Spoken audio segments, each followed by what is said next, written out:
hear a good story from one of our pre-tapes? Yes. I don't know if you guys saw the Sam in the 80s pre-tape. It's Sam Jackson all throughout the 70s, 80s, and 90s as a sports reporter, the career we never got to see because it failed.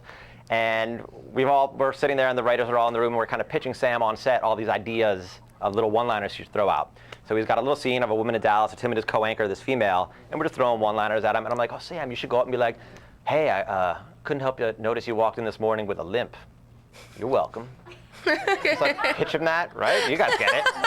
Pitch him that in his dressing room, and there's a couple execs around from ESPN, all his handlers, his representation, hair and makeup people, the executive producer of the ESPYs is there, and he's looking at me and he's like, I don't really get it. And I'm like, well,